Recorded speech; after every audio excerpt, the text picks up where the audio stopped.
night. But you know what? We're a hearty bunch. We're live at the Peacock Alley American Grill and Bar for another hour of the Legislature Today radio show. This hour brought to you by our friends at the North Dakota Grain Growers Association. A robust discussion. Dan Wogsland, the executive director of the North Dakota Grain Growers, is here. And we're going to talk about transportation issues in this first half hour. We're going to talk about a lot of ag issues with the North Dakota Ag Commissioner Doug Goehring, along with two members of the legislature, Senator Joe Miller and Representative Dennis Johnson, in our second half of this hour, brought to you by the North Dakota Grain Growers Association. We'll get that kicked off in just a little bit. Want to tell you we are at the Peacock Alley American Grill and Bar, and we do invite our audience that's all across the state of North Dakota to join us whenever you're in Bismarck, downtown Bismarck. The historic Patterson Building is the place. Thursday night is wing night. Right wings and left wings. How about that? So this is where both sides come to meet at the Peacock, for crying out loud. And the difference is breaded and not breaded. Or I guess they say breaded and naked. I've never heard the term naked wings before. I don't know if they're inventing that term, but here's the important part that you need to know. 10 fresh chicken wings, no matter which side you pick, are $5, and that is one heck of a deal. So remember that. Peacock Alley American Grill and Bar, Thursday nights is wing night. Dale Wetzel is the managing editor for the Great Plains Examiner and Great Plains News. By the way, the new Examiner will be out Saturday, so if you're in Bismarck-Mandan, look for it on newsstands all throughout Bismarck-Mandan. A quick recap on what happened today in the legislature, and then we'll introduce our guests and get rolling with another hour of the Legislature Today radio show. What happened today, Dale? Scott, there were a number of landowner bills in the House Energy and Natural Resources Committee today. They deal with how oil companies and landowners relate to each other when there's oil exploration going on. One of the bills would establish an oil and gas well plugging and site reclamation fund. Another would say that you can't drill a well within a quarter mile of a person's home. Right now, that minimum distance is 500 feet. There's a bill that says consumer protection language must be included in pipeline easement contracts. There's a bill that would require the installation of flow meters and pressure cutoff switches on gas and liquid transmission lines that aren't regulated by the Public Service Commission. This would make it easier, at least this is the theory, to detect line breaks, especially when you're dealing with a saltwater disposal line.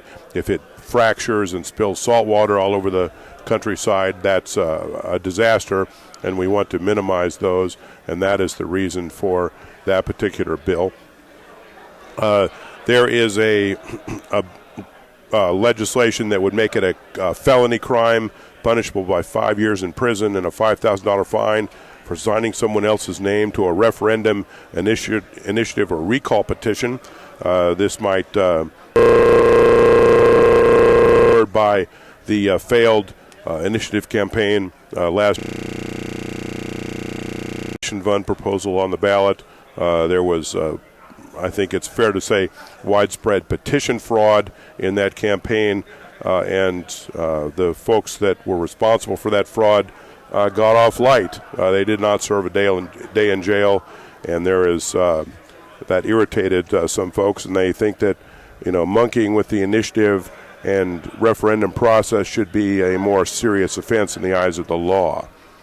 And of course, the House Transportation Committee has an enhanced driver's license proposal, which if you can meet certain standards for the Department of Homeland Security, you can use your North Dakota driver's license to get back into the country from Canada if you need to do that.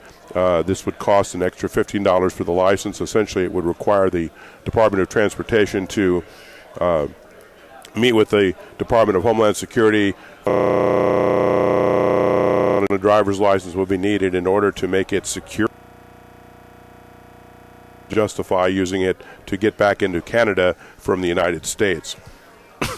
That's pretty much it, Scott. Pretty much it. That's a long list, and that's pretty amazing. That gives you an idea, and these guys know it. Two are living it. One's been there before, of what these legislators do. Of course, across 80 days of legislative business every other year, they pack a lot in. There's not a lot of time for sitting around.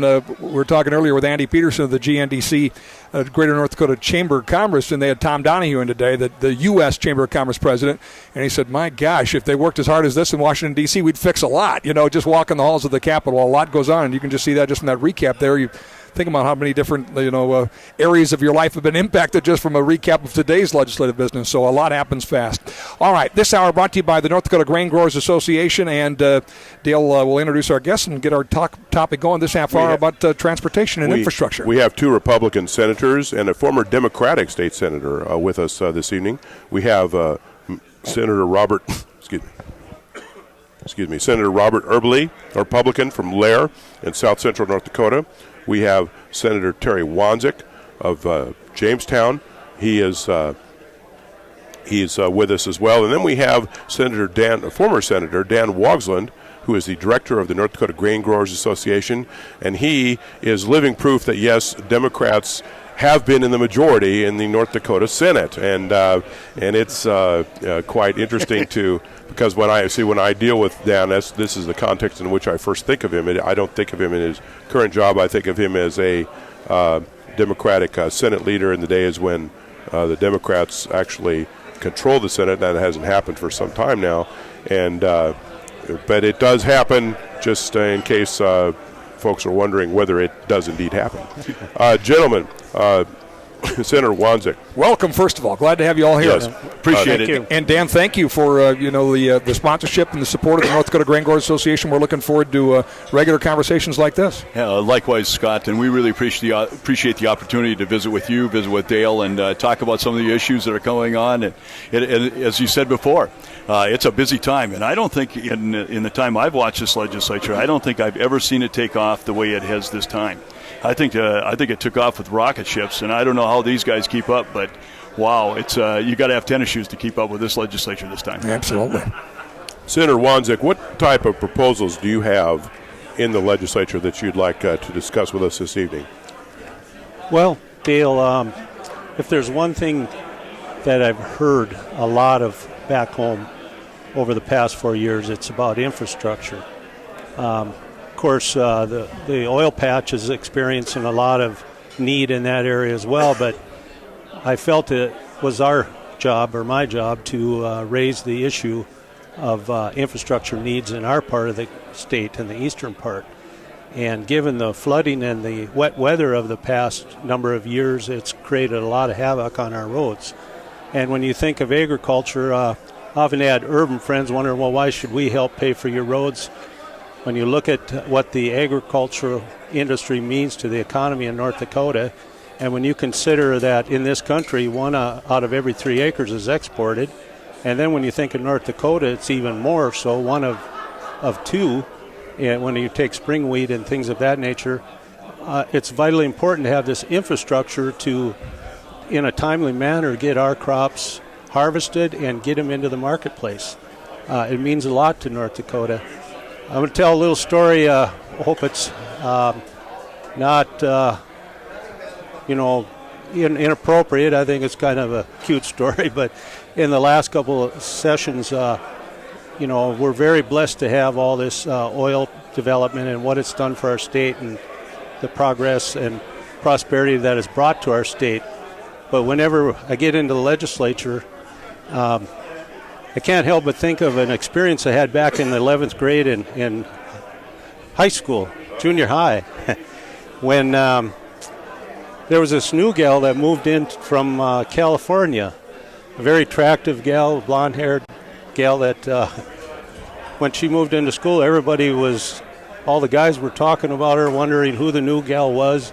It seemed like we kind of forgot about the old gals. Well, what I'm trying to say is, agriculture, we can't forget what that has done for the state as well. Some of us need to be there to remind people of that. Many of us have breathed a sigh of relief after we didn't know how that story was going to end, did we, Wogs? I saw you lighten up over there, wondering where he was going with that. Well, to break the ice a little bit, I thought it might be appropriate. When you talk about infrastructure, Senator Wanzek, what is it that you're talking about in terms of what needs to be developed? Mostly the township and county roads and the major collector roads that are attached to the state roads and then to the federal interstate highways. I mean, it's the system by which we, collect our grain and get it to the merchandisers or to the elevators and get them on the rail and get them to where the market needs them. It gives us a competitive advantage. It's a huge thing when we're in this global market. We're producing a commodity that's in global demand, and it's vitally important to be competitive in the sense of being able to collect this crop and get it to market. I one time got an opportunity to speak at a program in Chicago. It was the Top Producer magazine. A lot of farmers would recognize a Top Producer farm journal group of people that put on this program. And they had 5 Brazilian farmers there in a roundtable discussion. And I'll never forget, this is about 10 years ago. And these farmers were showing us how they were producing soybeans for $2.70 a bushel. And we were all, holy cow, are we going to compete with that? You know, are we going to stay in step with them? Well, he told the rest of the story. Then they flipped the sheet and put a spreadsheet up and showed them how much it cost to get their production to market. It was another $5 a bushel to get it to their ports and get it to their market. So it's this issue of having good infrastructure for our farm industry, for our oil industry, is all about being competitive in a global marketplace. And oil and farm commodities are global demanded products that are sold globally. I don't know if this exists, and maybe Dale would know or you guys would know, but I actually had somebody bring up this conversation, oil infrastructure, if you will, or impacts from oil have become sort of, almost front page news, right? It's just everybody understands we need more dollars for infrastructure in oil country. But if you tallied up all the miles traveled in oil country and tallied up all the travel related to agriculture, who would win? What would be more travel in the state? Does that exist anywhere? Do we know? Well, I would rather not say. I hope we both win. But by win, I mean, what is there? Is there more miles traveled because of agriculture than there is in oil? I would think, given the geography, would be a lot more of the state is agriculture than necessary oil production. It might actually be agriculture. I don't know. I don't have any factual evidence showing that, but I would tend to agree with you. We've had a couple of studies done this last interim that look at the rural infrastructure in North Dakota within the oil counties and the oil production areas, and then the non-oil counties. And we have got numbers from the Upper Great Plains Transportation Institute as far as the dollar need to maintain and get our roads up to the point we would like them to be. Senator Erbele, you have some initiatives on scenic highways and recreational access. Could you tell us what those are about, please? Well, yes. Those areas, recreational access, scenic byways and highways, areas going to historical roads, sites, they've kind of been put on the back burner in the last couple of years just because of the great needs in the oil patch and also out in agriculture. And if I may just inject here to our previous discussion, agriculture still has 3 times more the dollar impact of the state of North Dakota than oil has. So that in itself is pretty significant. But going back to the scenic road areas, those roads typically were funded by the Special Roads Fund. And that fund has really struggled in the last number of years because they get their money in the Special Road Fund drawing interest from the federal monies, from the Federal Highway Distribution Fund, and as you know, the interest rates are almost non-existent. So that fund hasn't grown enough to really make an impact in there, and it was limited to $250,000 a project. While where today's costs of going $250,000 will build you a pretty good approach. When you're looking at probably $3 million a mile to do a road. So typically in the legislature, bills that come through that are specific to one district or one area, one particular road, those bills don't get a lot of traction because there's always someone saying, well, what about me? So we put together a pool of money this session to address the problem statewide. And so we got a number of sponsors on the bill from the Voices of Lake Oahe down south of Bismarck here, the Friends of Lake Sakakawea north of Bismarck, people that are involved in the park systems over in Theodore Roosevelt Park, the Cheyenne River Valley. Senator Robinson has a scenic byway there that runs down to Fort Ransom, and so we're looking to to put a pool of money together that can go out statewide, and we're tapping the Strategic Investment and Improvements Fund, which is a new fund that was just created in the last legislative session. It closed out the Land and Minerals Trust Fund. All the money was transferred to this special fund, and then the oil and gas extraction tax money is going into the Strategic Improvement Investment Fund, and it's for these special projects that don't have a home anywhere else. And so we had a hearing on that bill today, and it looks like it's very favorable going forward, and we're hoping that we can help out in some of those areas. How hard is it to sell the idea that you should spend money on scenic highways and recreational access when there are demands for road repairs for business purposes such as farming or oil production? Well, in many cases, these roads are dual purpose. There are farm trucks going by. This is, after all, rural North Dakota, and these sites are out in rural areas, and so those bases need to be built up, and so there'll be dual use. In addition, tourism is our third largest industry in the state, and so you couple everything together. You don't do things exclusive one group or the other. You can't do things exclusive to oil. You can't do things just exclusive to agriculture or exclusive to tourism. We're all in this together, and they all come together. I'm kind of curious on that point. You touched on earlier, making a point of how much bigger agriculture is than oil, as an example. And I've heard others lump all of energy together and say, well, it's just about ready to edge out agriculture, whatever. Dan, do you see this as a battle? Is this a battle to sort of remind people of the North Dakota's ag economy and the heritage against sort of all the for lack of a better term, hype and attention that oil gets? I don't look at it as a battle, Scott. I look at it as coexistence. If the agriculture industry is doing well, the energy industry is doing well. If energy is doing well, agriculture is doing well. We're all in this together, and so we've got to take the initiative to provide for good infrastructure within the state of North Dakota, across the state of North Dakota, to make sure that these industries continue to be viable. All of this is being exported. All of our products are being exported, quite honestly. How do we get those to market? Terry talked about that a lot. And it's vitally important that we have those infrastructure needs in place. The needs are met, so that we have the infrastructure in place to keep us competitive in the global market. I get the sense as a grower, Senator, and a rancher, both of you guys are from the ag community, that there's almost don't forget us a little bit. And I get what Dan is saying. I mean, we're neighbors, right, in North Dakota. But do you feel left out sometimes that you've been there as long as you have? You're sort of taken for granted. Yeah, Scott. That's what I guess by my analogy of the situation back in high school. It's not that we didn't, or it's not that we don't care. And it's not that we don't recognize the value of the fossil fuel industry in North Dakota.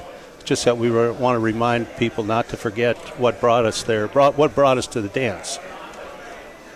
You want to weigh in as well, Senator? Do you think that the current spending plans in the state budget for the Department of Transportation and elsewhere are going to be adequate enough to maintain and improve the rural farm-to-market road network? Well, I believe that it's been we've made a concerted effort last session, and I think the governor in his budget this time made a very good effort at trying to address both. I think there's going to be some other initiatives, and some of us feel some additional funds that should be added to that to catch up to the study I mentioned earlier. The study indicated $834 million of need for rural county and township roads. That's not counting the state and federal highways. An example, well, I'm getting off track on it. Back to the other issue again, but I think there's a real good effort. The DOT budget is nearly $1 billion higher than the last budget. $1 billion with a B. That's a lot of money. And we also here recently in the Appropriations Committee and in the Senate, and it's over in the House. I do believe maybe they've already voted on it as well. But we took $720 million out of the DOT budget, and we put it on a fast track. So this money can get out there with an emergency clause, can get to the governor, get signed, and get out there before springtime so bids can be let so we don't miss a construction season. You know, it really would be beneficial and help improve the cost of doing projects if we can get that money out there. And of that money, there's some of it that's going to go directly to the township level. Some is going to go directly to the county level and the city level. And then there's 600 some of that $1 million that's going to be used for state highways in the oil country area to get some of the state highways projects done. We've got about a minute left, Dale. If I could just quickly interject there, going back to your point of sensing any disparity, I think we sensed that more in the last session because we needed to push more into the oil country. It was just happening too fast, and so the ratio was over $500 million extra dollars went into oil country, and we were only able to bring $60 million home to the non-oil producing counties. Now this year, the basic theme that we're kind of operating on is that, for every $5 we send to oil country, we're going to bring $3 back to the non-oil country. So that makes it about a $300 million impact to the non-oil producing counties. Very interesting. To what extent does this ratio? I was fascinated about what you were talking about, Senator Wanzek, about the early expenditure of road funds. Do you think that's going to be the case in the future, that they're going to pull some money out of the budget and put it on a fast track? Well, it makes a lot of sense in the fact that we meet in a biennial fashion, and what happens in some of those situations when, by meeting every other year, we do the appropriation, and we don't really get the money out there in time, where we miss that season right after the session. And this helps. And this helps to spend the money right away, and you don't miss more construction efficiently. season. The later you bid, the more it costs too. That's an excellent idea. Yeah. We've been talking to Senator Terry Wanzek of Jamestown, a Republican, Senator Robert Erbele of R-Lehr, another Republican, and we have Dan Wogsland, a former Democratic senator, who is the director of the North Dakota Grain Growers Association. More of our topics in the North Dakota Grain Growers Association Hour of the Legislature Today radio show after this timeout. Don't go away. Bumper music provided by the iPod of the Great Plains Examiner is. I don't have an iPod, Scott. Managing editor Dale Wetzel. Well, these were your selections. Yeah, they were, but I don't have an iPod. Well, I'm trying to put it in the terms of that people would understand that they're your musical selections and they'd come off your iPod. Yeah. Well, how do you listen to music, Dale? I listen to a CD player. Do you really? It's a large thing. No, I don't go back to 8-track tapes. Yeah, it's an LP player there, right? I mean, I did go back to 8-track tapes, but I don't have them anymore. But I do have large stacks of unwieldy CDs, and I favor those. I put them into a large CD player. They're very 80s, you realize. They're very 70s as far as I'm concerned. But it's just, I ripped some of these to use as bumper music, and one of the problems was that I gave a list of what I wanted to the folks, and they're basically looking at it and thinking, what are these? And how do you find these? And so, well, I have them, so I'll just rip them for you and put them on a CD. I know that's Barney Rubble technology, but it does work for me. There you go. Very well. All right. Well, this is another chance to talk about issues for our sponsor this hour, the North Dakota Grain Growers Association. Dan Wogsland continuing with us from the last half hour, and 3 new guests that you're about to introduce on some new topics, Dale. Yes, we have the chairman of the Senate and House Agriculture Committees in the North Dakota Legislature. We have Joe Miller, a Republican from Park River. He's the chairman of the Senate Ag Committee. We have Dennis Johnson of Devil's Lake. He is a Republican, chairman of the House Ag Committee. And we have the big kahuna of agriculture in North Dakota, none other than your friend and mine, Doug Goehring, the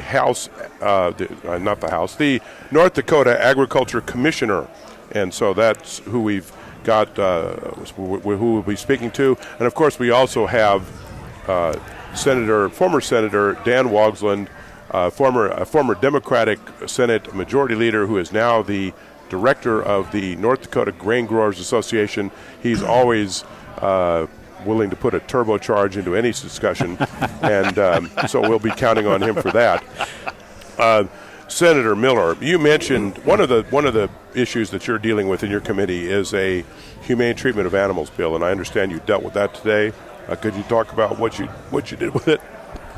The bill came in. It had several different components. It was essentially a rewrite of our entire animal humane treatment, cruelty, however you want to describe it, how you humans relate to animals in that fashion. And what we passed out today was similar to the original bill, although we recognized the Farm Bureau had some consternation. And I had constituents back home that were not very happy with the condition in the original bill. So what we put in was a second misdemeanor offense, kind of a buffer zone between the first misdemeanor and the felony. And we tried to tighten up some language, took care of some concerns that some of the wildlife groups had with dog training and things like that, and try to narrow and define what exactly an incident entails, so that, if you had multiple animals involved in something, does that all of a sudden bring you up to a felony offense or whatever? So we think we addressed many of the concerns. I think it's a better bill from where it started. That's for certain. It's still got a ways to go yet, but I'm very proud of what the committee did so far, because what we accomplished is we took something that's a major change in North Dakota policy, both for how we deal with animals, whether it's your dog or cat that you have your pet at home, or your livestock in your feedlot on the farm. And we listened to the concerns. We had a very active committee hearing, and we debated and deliberated the whole thing, and I think we did a good job. And there's more to go, and I think it's just the bill's going to get stronger as it progresses through the legislature. And how does it represent an improvement, in your opinion, over what we have now? It's cleaner. It's easier to read. Current law is kind of a mess. It's all over different parts of the code. It has a felony component, so the most egregious acts, you get a real idiot out there doing some real nasty things, he's going to be brought to justice. And people care about animals. They care about their pets, be it the rancher or your the pet owner. It's important to people. They're part of our lives, and we got to remember that. And I think this bill recognizes that. Representative Johnson, in the House Agriculture Committee, what are the particular issues that you think are the most significant? Well, Dale, what we've seen this session is probably only about 14 bills have been introduced into the committee, and I've been around here for 20 years, and to see what's come forward this session, I think relates back to the fact that things are going pretty well out in the ag community right now with commodity prices, and so we've not seen a whole lot of legislation being introduced. We've dealt with rewrite in a couple of areas again, as we have in the past midterms, and that's the process that cleans up language, and we heard one today that was dealing with the feed section of the rewrite, as far as the folks that are in the business of making commercial feed. I believe we've got about 8 majors across North Dakota, and trying to reflect the language in this bill that's more addresses the regulations and such that we find from the federal level as far as their inspections and such. So that we heard that bill today, and so I've gotten a few bills that have come over to the Ag Committee that were farmers at the table, so we can understand the process, and they may have fit in another committee or transportation or such, but we're hearing them over there. One today was making I feel is a good neighbor policy between North Dakota Fish and Game with farmers, and that is if you have a land purchase in an area, that there's a notification process in advance to the purchase, so the surrounding farmers, and if it's next to urban area, why there's a other process of notifying those folks in that urban area to what the intent of Game and Fish would be to purchase a small tract of land, so everyone is aware of it, instead of like in the past we find out after the fact that a purchase has been made. So we had that issue today, and we got a couple of bills coming up tomorrow. One of them dealing with the 10% harvest permit on trucks as far as a first dump, or trying to make it so it can be all-inclusive of a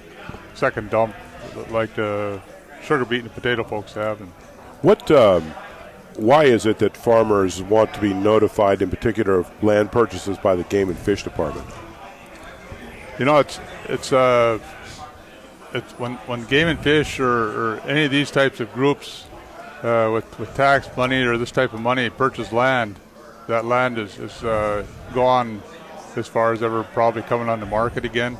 And I think production agriculture, the folks that are out there, when farmers buy the land, it's probably out of that sale for years too. But there is that opportunity. Land will change hands, and they have a chance to keep it in egg production.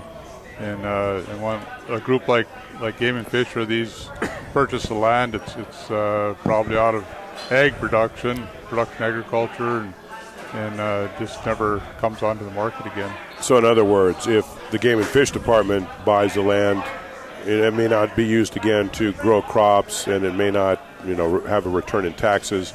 Whereas if it's sold to someone else, another private landowner, well, there's less concern about that because that person might keep farming the land. The tax issue is off the table because they do pay taxes in kind of taxes.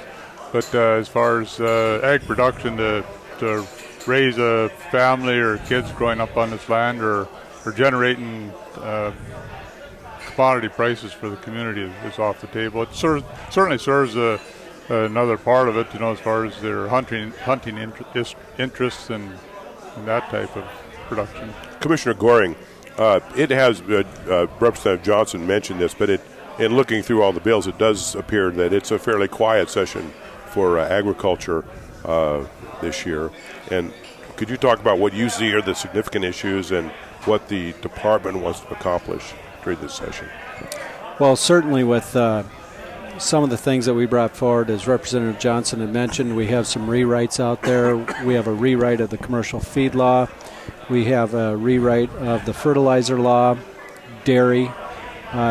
Dairy comes up about every session simply because we have to stay somewhat current with the rules and regulations that exist at the federal level. It gives us our ability to move product in-state, intrastate, and interstate. So those are certainly issues. Also the weed-free seed program that we try to make it easier, try to clarify things and make sure that farmers and ranchers, the agribusiness, and the public in general have an ability to operate much cleaner with clarity and free of obstructions. The one thing, although at times I think it's perceived that when the legislature shows up, we just impose more and more regulations. The reality is that we try to clarify and fix some things that maybe are antiquated, a little outdated, or maybe we actually walked through some issues and found that there were some problems and we just need to clean it up and move forward. So with that, we see some progress being made. I see a few other places that the committees are dealing with some issues, such as there's a wetland bank program. I think that's can certainly good for mitigating wetland acres in the future. It looks like potentially we'd be asked to play a role in that, in helping to get both of those entities together. Restricted CDLs, something that I don't think a lot of people were aware of, but agribusiness was prevented from actually having someone pull an anhydrous tank unless they had a restricted CDL. Commercial driver's license, yes. Yes, a commercial driver, but this is a restricted one. Keep in mind that the federal government allows an exemption, but they do ask that a restricted CDL be in place for those that are going to operate in agribusiness. The states have the ability to write the rules and design it. The one thing that wasn't clear was the 180 days that you're granted to have a restricted CDL. What constitutes 180 days? Is it consecutive? Do you have the ability to define when you would actually put that into place, when you would exercise that right? That's going to be addressed and fixed. I see that going forward. I think it's interesting to see some of the things that are out there that they may have been written with very good intention, but sometimes you kind of miss one little aspect of it that does put up a barrier and impedes one's ability to operate in the manner and the way that we should. So it's working. We're getting through this. There's multiple other things out there, not that they're really significant. I know a lot of times I work with the legislators as they have questions about some things. We talk about process. We talk about what are the implications or the ramifications if we go ahead and do this, or what are the problems that have existed so far, so how can we address them? I know another one that's coming up, I think it's a study on commercial application of pesticides, some of the liability issues around there. I think it might be expanded a bit further that and go to all commercial applicators, but it's something that's going to be studied, I believe, in the interim. I believe it's coming forward from Vigasa, Senator Vigasa. Yeah, we're going to have that scheduled for next week, but it's, the commodity prices getting to the level they are now, it's time we probably just revisit that issue again and take a look at it. I was interested in, you talked about the need to kind of go through the laws regulating commercial feed and fertilizer. Why is that important? Well, there's certain things about commercial feed. First of all, you have a product that's being manufactured. Sometimes it's even medicated feeds. We also have pet food that falls under the commercial feed program. So we regulate and monitor all the sale and manufacturing of pet food in the state of North Dakota. We have to make sure that there's best manufacturing practices in place. And that means that as your facility is structured, put together, that you have a good, accurate account of products that are going to be used as ingredients, and that you aren't mislabeling or misrepresenting the product that's leaving and going out in a bagged or boxed or canned product. But also, it's about looking at the facility and getting a feel for what are the products around here. Inadvertently, you'd be surprised sometimes that maybe some cleaning agents may be in the corner. Maybe there's some rodenticides that are kept in a certain storage area. You got to make sure those are separate from the mixing area that is being utilized, but also you got to make sure is separate from the products that are going to be utilized in that ingredient product. To that point, medicated feeds. Medications come in very concentrated forms, and if you don't have someone that can manage and understand what they're doing, they could over-medicate or under-medicate. Again, you're misrepresenting something on the label to the consumer, but you could be putting a companion pet, you could be putting livestock, animal agriculture at risk. It's important that people are aware of what those rules and regulations are. We go in and we work very hard with them about compliance training. It's really understanding what the rules and regulations are. Clean your house up, get your act in order, and we don't want to go out there and play a gotcha game. It's really about helping people get to that level to make sure that we don't have to deal with you in a violation, but that the consumer is getting the right product also. Senator Miller, aside from the humane treatment of animals bill that your committee's handling, what other pieces of legislation are there that you think are of particular note?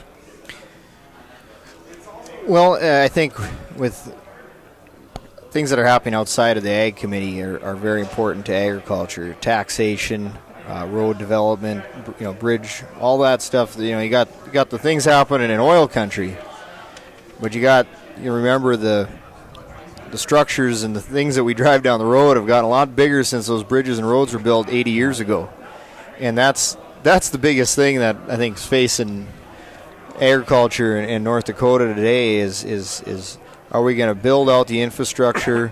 Are we going to continue to develop and have a long plan for bringing our state and everything around it up to what agriculture needs in the future? And a lot of things that Doug was alluding to, I mean, that's what we do here. We don't necessarily come here to create new regulations and new laws. We're here to make government work with what agriculture needs, and then match that with public safety and what the overall health of North Dakota is, and try and create a balance there. And like the fertilizers, for example, got to make sure that they're what they say they are, because you got a economic cost, and then you got a environmental cost. If you're putting down something that you say is 80% nitrogen, but it's 100% nitrogen, and you're pouring it on your crop, well, that could be dangerous. And just the same with anything, feeding dogs or whatever, some tainted feed, that can be very dangerous for a lot of things. And that's what we do here, and that's Doug's department is really good about working with the people and working with the producers and not trying to penalize somebody for just maybe being unaware of what the situation should be, but work them all together. And you got groups like Dan Wogsland here, the grain growers, that they're just great, Great resource. You tap into them. It's our whole stakeholders out here across the state. They're a great resource. You need to tap into them. You get some feedback, some information. They're so good at providing that and being candid and honest, even when you don't want them to be. No, I'm kidding, Dan. But, it is that large ag community exists. With those 46 different commodities that are produced in this state, you have a large percentage of those that are represented, but you also have the ag community with the ag organizations that look at general farm issues. So you get all of them together, and you really tap that resource to figure out not only what the needs are, what the wants are, what's the concerns, and then you try to define the best way to move forward, understanding that there are federal laws and there's even state laws that we have to adhere to. So let's design this, and let's go out there and do education compliance, which serves the industry better, serves our whole ag community better, and serves the public better. To what extent has the recent caterwauling over the federal farm bill affected the industry, in your gentleman's judgment? To a small degree, I think what it's been is more disappointing than anything else. Think about a whole ag community that for a year and a half labored over this thing, worked with the Senate Ag Committee, worked with the House Ag Committee, and then to see that all get tossed away when the administration circumvented both the Senate and the House Ag Committees, went directly to the House, undermined them, undercut them, and forwarded something such as an extension. Now, keep in mind, the current farm bill that we've been operating under was good. It's just that everybody had their hopes to pass new farm bill without being subjected to cuts in the future that had some real teeth in it, that would put some disaster and some risk management tools up there for farmers and ranchers, and the revenue aspect that was going to work for other farmers that wanted to look at other options. And what it's done, Dale, it's just created some uncertainty out there, and that's the problem. Because while they're talking about direct payments being paid, for example, with the extension, fact is, in all likelihood, those direct payments are going to be gone. So you've got all kinds of uncertainty out there, which just creates a lot of problems. We have some risk management tools that are going to be in this farm bill, such as margin protection, that we're going to need to have the farm bill authorization in order to get that going. That's a new crop insurance product that's good for wheat farmers. These are the kinds of things that creates a lot of problems, and we've got to get this done. So what is the solution here, gentlemen? Well, I think it really comes down to just continuing to work with the House and Senate Ag committees. Hopefully we don't have to start work all over again. I think that is very fearful to the rest of the ag community nationwide. We already had some in place. Let's move forward with it. Let's draw a line in the sand and say no more cuts. We've taken very large disproportional cuts in the last several years. We can't take any more. We gave up a lot in this one. We shouldn't be doing any more with the new proposed bills, and don't let them rehash it. And Dale, let me tell you something. If these are the policy leaders, Senator Miller, Representative Johnson, Commissioner Goehring, these are the policy leaders for North Dakota agriculture, and they do a great job for us. If we had those kind of policy leaders in Washington, D.C., and get the job done like this legislature does and like these policy leaders get done, we would have a whole different makeup, and we'd have a whole different country, and that's the problem out there, and we got to get it fixed. Is there an appetite to start over on the Farm Bill in the Ag committees in the Senate and House? Well, I don't think there is so much there within the Senate and the House committees themselves. There might be a few that are talking about it. I think there's an expectation that because we got to the fiscal cliff, or we're going to get to the fiscal cliff, and there's going to have to be deeper cuts made in the federal budget, that they're going to have to retool the Farm Bill. And I think the reality is we cut a lot out of this one. Why cut any more? It's an issue. I think the ag community is going to say, no, this is it. We've given enough. We aren't even asking for a program that ever looked like anything from the past. It's completely different. It's risk management tools. It is a revenue-based product that helps those when prices tip upside down. But that's it. I believe that's where the ag community is at. The problem is we're going to have to communicate that well to Congress. People sitting at home, they should know that your average Joe farmer, he's not going to worry about. Farmers are going to continue to farm. He's not going to worry about what's going on in Washington. The only thing he's concerned about is if something new is going to come out of Washington. He knows what the Farm Bill is now. He likes that.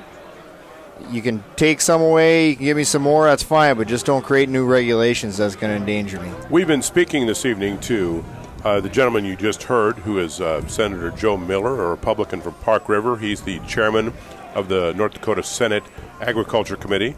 We've been speaking to Representative Dennis Johnson, a Republican from Devil's Lake. He is the chairman of the North Dakota House Agriculture Committee. We've also been speaking to the Grand Poobah of Agriculture in North Dakota, Doug Goehring, who is the North Dakota Agriculture Commissioner, and also the Grand Poobah of everything, Dan Wogsland, who is the Director of the North Dakota Grain Growers Association. Thank you, gentlemen. Great conversation. We thank also the North Dakota Grain Growers Association for sponsoring tonight's hour of the Legislature Today radio show live from the Peacock Alley American Grill and Bar in downtown Bismarck. When in Bismarck, stop and see us for the Legislature Today radio show. We're back Saturday, 10 a.m. to noon, right here.